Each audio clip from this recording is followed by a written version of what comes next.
I welcome you in our today's video. In the last video, we have already started with the dew point and humidity. In this video, we will see about the specific heat capacity, the measurement of specific heat capacity, and heat exchange. So let's start with specific heat capacity. Before we start with this specific heat capacity, एक experiment लेते हैं. Experiment आपके text book में दिया हुआ है. आप page number 68 निकालेंगे. पूरा पीपीटी पे नहीं दिखा रही, पर you have see that experiment.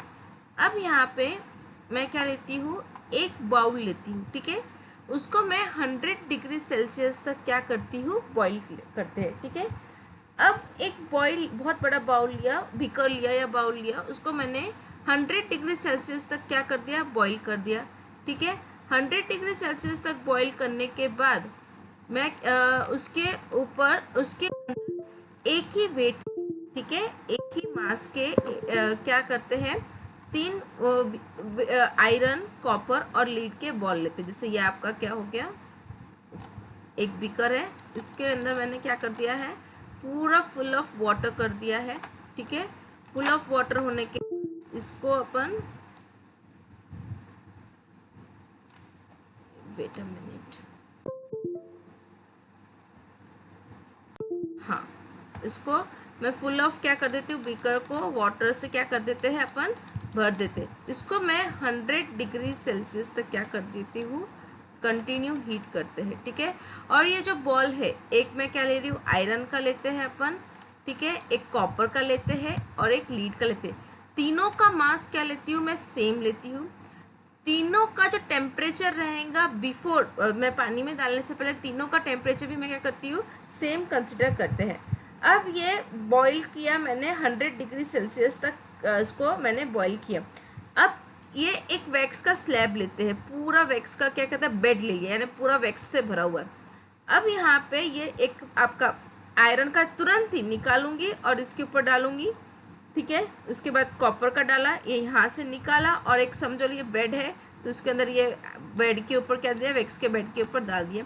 तीनों एक एक करके मैंने क्या कर दिया, डाल दिया. तो व्हाट विल हैपन कि ये आयरन का देखो सबसे अंदर तक गया, कॉपर का थोड़ा कम गया और लीड का तो और भी कम गया. तो what you have observe from this, अब जब बीकर के अंदर मैंने इक्वल मास के क्या डाले थे, ऑब्जेक्ट्स डाले थे. ठीक है, आयरन भी अगर सपोज 1 kg का था, कॉपर भी 1 kg का था, लीड भी 1 kg का था, तीनों इक्वल मास के थे, तीनों का इनिशियल टेम्परेचर स्टार्ट था. उसके बाद ये वाटर के अंदर डाला, उसको सबको तीनों को इक्वल मैंने क्या दिया, टेम्परेचर दिया 100 degree Celsius. But when we have put on the wax bed, उसको वैक्स बेड के ऊपर रखा, तो व्हाट वी हैव सीन कि आयरन्स ने सबसे ज़्यादा क्या किया था, हीट एब्जॉर्ब किया था. ठीक है, कॉपर ने कम किया था और लीड हीट एब्जॉर्ब ज़्यादा किया. ये कैसे पता चला, हीट एब्जॉर्ब ज़्यादा किया यानी ये वैक्स को क्या कर गया, यहाँ पे मेल्ट इसने ज़्यादा किया. कॉपर ने कम किया था हीट, यानी वो थोड़ा कम मेल्ट हुआ है, और लीड ने तो और भी कम किया. यानी एवरी ऑब्जेक्ट, अलग अलग ऑब्जेक्ट की हीट जो कैपेसिटी होती है, एब्जॉर्ब करने की, हीट की एब्जॉर्ब करने की कैपेसिटी होती है, वो क्या होती है, अलग अलग होती है. इनकी डेप्थ से पता चल रहा है कि आयरन की जो एब्जॉर्ब करने की कैपेसिटी थी वो बहुत ही ज़्यादा थी. तो जो ये कैपेसिटी जो बोलते हैं अपन, जो एब्जॉर्ब करती है हीट, इससे अपन बोलेंगे specific heat capacity.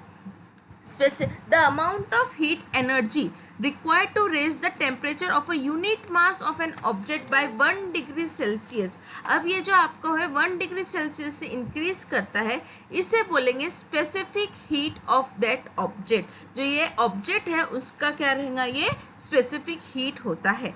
The specific heat is denoted by letter C, small C से इसको डिनोट करते हैं. इसका यूनिट क्या होगा, जूल पर डिग्री सेल्सियस. सबके टेम्परेचर अलग अलग वो गेन करता है और एनर्जी क्या रहती है, अलग अलग होती है, इसलिए ऐसा यूनिट क्या होगा, जूल पर डिग्री सेल्सियस. और द सीजीएस यूनिट क्या रहेगा आपका, सॉरी, जूल केजी पर डिग्री सेल्सियस होना चाहिए, यहाँ पे थोड़ी मिस्टेक है. और यहाँ पे क्या रहेगा, सीजीएस यूनिट क्या होता है, कैलोरी. जूल का यूनिट क्या होता है, सीजीएस कैलोरी. यहाँ पे आपका केजी चाहिए था, यहाँ पे प्रिंट नहीं हुआ है, यहाँ पे आप लोग ध्यान कर देंगे, यहाँ पे केजी चाहिए था, केजी आएगा, केजी डिग्री सेल्सियस आएगा यहाँ पे, और ये आएगा आपका डिग्री सेल्सियस, ठीक है, कैलोरी डिग्री सेल्सियस। ये आपका क्या हो गया, यूनिट हो गया, ये यूनिट ध्यान रखना है आपका। अब अलग अलग सब्सटेंस की अलग अलग स्पेसिफिक हीट होती है। यहाँ पे वाटर की स्पेसिफिक हीट कितनी है, 1 रहेंगी, और बाकी पैराफिन केरोसिन उसकी बहुत कम होती है, और सबसे ज़्यादा कम किसकी होती है, मर्क्यूरी होती है। यानी हीट कैपेसिटी सबसे ज़्यादा किसकी होती है, वाटर की होती है। अब ये वाटर की हीट कैपेसिटी आपको ध्यान में रखनी है, ये न्यूमेरिकल्स के लिए आपको यूज़ होंगी। आई थिंक यहाँ तक आपको अच्छे से समझ गया है। We will move to further. If the specific heat of an object is C, specific heat को सी से डिनोट करते हैं। Mass of the object is M, यानी एक ऑब्जेक्ट जैसे आयरन वगैरह लिया था, उसका मास कितना लेते हैं, एम लेते हैं।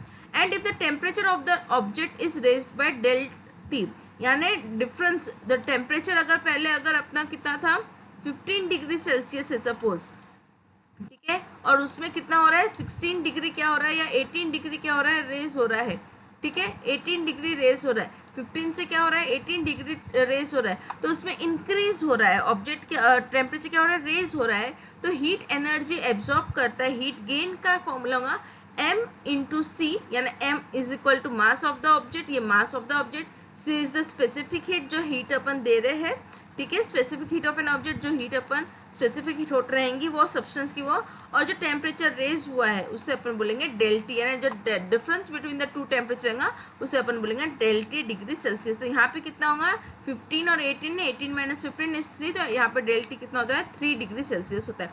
इन द सेम वे जब अपन स्पेसिफिक हीट अपन ले रहे हैं, अब यहाँ पे टेम्परेचर क्या होगा, डिक्रीज होगा, तो एनर्जी क्या हो जाएंगी, लॉस होंगी। तो एनर्जी लॉस का फॉर्मूला क्या हो जाएगा, energy loss equal to m is the mass of the object, again c is the specific, और डेल टी जो है यहाँ पे जो लॉस इन टेम्परेचर है, यहाँ पे अगर 18 से 15 पे जा रहा है तो लॉस क्या हो रहा है, टेम्परेचर क्या हो रहा है, कम हो रहा है, तो यहाँ पे आएगा आपका del T loss in the temperature, तो एनर्जी क्या हो रही है, लॉस हो रही है।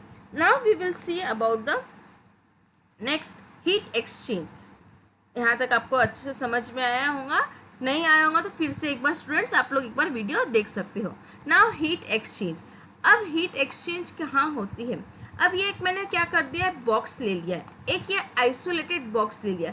आइसोलेटेड यानी जिसको बाहर की कोई एनर्जी नहीं आएंगी और अंदर भी दूसरी कोई एनर्जी बाहर की अंदर नहीं और अंदर की बाहर नहीं, इससे क्या बोलते हैं, आइसोलेटेड। जैसे अपन बोलते हैं ना अभी कोरोना में आइसोलेटेड रूम में, यानी कोई ना बाहर से अंदर जा सकता ना अंदर से बाहर जा। आइसोलेटेड में क्या होगा, एनर्जी जो रहेंगी वो क्या रहेंगी, सेम रहेंगी, ना अंदर की एनर्जी बाहर आएंगी और ना बाहर की एनर्जी अंदर आएंगी। If the heat exchange is between a hot and a cold object, the temperature of the cold object goes on increasing due to the temperature of energy and the temperature of the hot object goes on decreasing. अब यहाँ पे क्या लिया मैंने, दो object, ठीक है, isolated box ले लिया, इसके अंदर मैंने क्या किया, एक ऑब्जेक्ट लिया हॉट, ये आपका गर्म है, ये आपका कोल्ड है। अब यहाँ से अंदर से बाहर कोई एनर्जी नहीं आ रही और बाहर से अंदर नहीं आ रही, तो इसका जो हॉट ऑब्जेक्ट का टेम्परेचर है, सपोज यहाँ पे इसका है हॉट का है 50 डिग्री सेल्सियस है, ठीक है, 50 डिग्री क्या हो गया सेल्सियस होगा, और ये आपका होगा सपोज 16 डिग्री या 17 डिग्री सेल्सियस होगा। तब ये क्या होगा, जो गर्म ऑब्जेक्ट है वो अपनी एनर्जी किसको देगा, कोल्ड ऑब्जेक्ट को देता जाएगा, कंटिन्यू क्या करेगा, कभी भी जो एनर्जी फ्लो होती है फ्रॉम हॉटर टू कोल्डर होती है, तो ये हॉट का ऑब्जेक्ट क्या करेगा, अपनी एनर्जी किसको देगा, ये कोल्ड ऑब्जेक्ट, क्योंकि एनर्जी बाहर तो नहीं जा रही है, ना अंदर की एनर्जी बाहर जा रही है, ना बाहर की कोई एनर्जी वो क्या हो रही है, अंदर आ रही है। तो यहाँ पे क्या होगा, कंटिन्यू क्या होगा, उसकी जो हॉट ऑब्जेक्ट है उसकी एनर्जी क्या होंगी, लेस होती जाएंगी, और कोल्ड ऑब्जेक्ट की एनर्जी क्या हो जाती है, बढ़ती जाएंगी, और उसका टेम्परेचर क्या होगा, बढ़ते। The change in the temperature continues till the temperature of the both the object attains the same value. ये कब तक होगा लॉस और गेन का प्रोसेस, जब तक दोनों का टेम्परेचर इक्वल नहीं हो जाएगा। सपोज दोनों का टेम्परेचर 30 डिग्री या 35 डिग्री पे क्या हो गया, दोनों का सेम होता है, यानी कब तक ये होगा, जब तक दोनों का टेम्परेचर सेम नहीं होता है तब तक ये क्या होगा, एक्सचेंज का एनर्जी जो हीट एनर्जी एक्सचेंज होती जाएंगी। तो ये जो प्रिंसिपल है इसे बोलेंगे principle of heat exchange. Heat energy lost by the hot object equal to heat energy gained by the cold object, यानी जितनी हॉट ऑब्जेक्ट ने लेस की है, कम की है, उतनी ही क्या कर दी है, जो कोल्ड ऑब्जेक्ट ने क्या कर दिया, उसको गेन कर दिया। तो ये जो प्रिंसिपल है इसे बोलते हैं हीट एक्सचेंज, कोई देगा तभी कोई क्या करेगा, लेगा,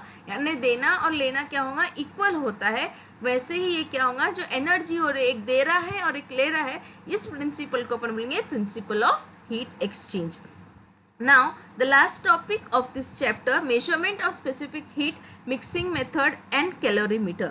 ये कैलोरीमीटर जो है आपने 9th स्टैंडर्ड में ऑलरेडी पढ़ा हुआ है। एक देखो बीकर है, इसके अंदर थर्मामीटर लगा होता है, ये वुडन ब्लॉक रहता है, ये स्टरिंग रहता है, ये एक जार के अंदर एक और क्या रहता है, जार रहता है, ये कैलोरीमीटर कप बोलते हैं, ये आउटर सपोर्टिंग कप बोलते हैं, ठीक है। अब इसके अंदर क्या है, पानी क्या हुआ है, फुल ऑफ वाटर होता है। अब इसके अंदर मैं क्या करती हूँ, एक मिक्सचर डाल देते हैं।